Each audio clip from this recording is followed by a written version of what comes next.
This is going to be a very brief run through of the work that we've been doing on the project very quickly, because following it, technology allowing, there'll be a film that's been made for us by the Rural Media Company, which really does sum up, I think, what we've been doing. So the project is a joint project between the Herefordshire Amphibian and Reptile Team, the Earth Heritage Trust, who provide the geological interest.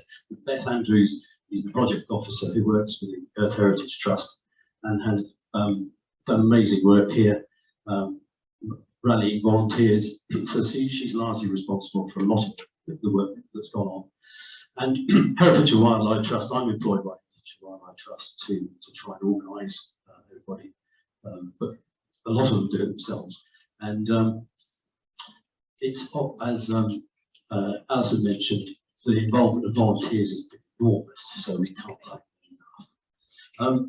Has to be said that the Herefordshire Amphibian and Reptiles have been championing ponds for probably a decade or two, so they can be thanked for finding and getting the funding together to put more emphasis on Ice Age ponds. So, next slide.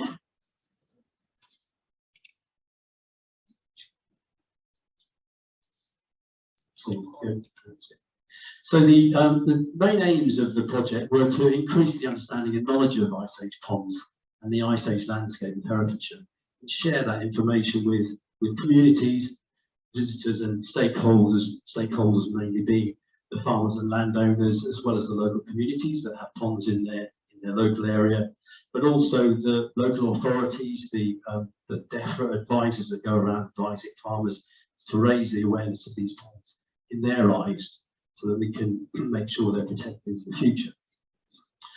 We've also been doing some conserving and enhancing of the heritage by some restoration management, essentially mainly felling trees, but also taking up fish. And we'll have a talk on that later on. So as part of that process, we've been talking to the landowners who own these ponds and hopefully infusing these landowners to value the ponds and care for them into the future. Next, please. So I'm just going to run through, so there will be some numbers, but very briefly. So the project started in November 2018 with a development stage, which ran through to 2019. So development stage of doing quite a bit of survey and initial work, and it will be running on to May this year, where we need to wind everything up and then hopefully come up with another project to continue the good work. More about that later. So the activities have included recruiting and training volunteers, surveying sites, preparing management plans for then putting into action for conservation management, doing ghost pond restoration, again working with farmers and landowners and other stakeholders. We've been doing some water quality testing, which you'll hear about later on. Some education work in schools, as well as generally on this sort of talk, and some interpretation, some of which you can see is here today, some of it's still being developed. Please. So some numbers. We've carried out 109 of the standard surveys, which are the same format as the Freshwater Habitats Trust, so they can be compared nationally. These have been carried out mainly by volunteers. We've done 611 walking surveys, and this was something that was done during lockdown. So Beth rallied a number of volunteers to look at maps, aerial photos, and come up with, I think there were over 1,000 ponds that were originally identified. These were narrowed down to 611, and then they were actually, there's a very brief survey where people were sent out to try and find these ponds on footpaths, and they essentially found out whether they were there and roughly what condition they were in, or indeed whether they weren't there anymore, which is again as a result. We've done 17 management plans for selected ponds. 15 of those ponds have been managed, so we've done some coppicing to clear them. We've extracted fish, and some of about 13 of those have now been completed. 2 are still to be done. 20 detailed surveys, which our project ecologists Will Giles and Will Watson and Giles Kinsalter have done. So that's quite a detailed look at the fauna and flora of 20 of those ponds. 5, the legacy management plans were all about finding ponds and landowners that we hoped that farmers would, the owner of that pond would take that management plan and take the management into the future. So they helped, they would help and did help some of these owners to get their land and particularly raise the awareness of their particular pond and bring funding for the management of those ponds.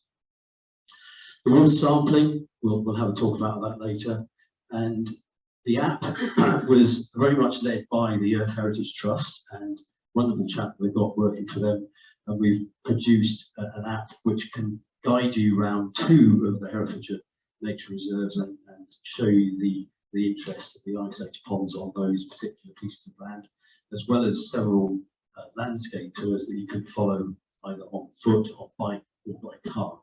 And I do urge you to go and download that at either the Herefordshire Wildlife Trust website or iceageponds.org, which we'll be putting up later on. Next. More project outputs, 43 plus online and in-person events between May 2020 and 2021, November 21. About 70, probably more now, because we've had quite a flurry recently of attended 1 or more training events, both online and in person. 214 total attendances at training events, 1,380 people at these engagement events. So we've been to various shows around the county, as well as that also counts the online engagement. 21,000 plus volunteer hours have gone into all this, so an enormous input of volunteer time. 50 plus landowners have engaged, so we've actually had to go and ask permission to get these ponds surveyed. Some of those developed into carrying out management on those plans, on those ponds. So this is the school side of things. 18 Ice Age pond themed activities. So a group of one team going into schools and delivering lessons which were based on the Ice Age ponds theme. That was delivered in 10 schools over the period. Can you still hear me? Am I going? Yeah. Okay. You'll see all this later. This is the project area. This is the hummocky moraine that covers northwest Herefordshire. We'll hear about more about that later. Next, please. And this is the sum of the survey work that's been done. So it shows you the spread of the walking surveys in blue. The purple ones were done in 2020, 2021 survey season. The green ones were the water quality ones. Some of them are sort of on top of each other, so there's not the full number showing there. And the red ones were done in 2019, so 54 of those.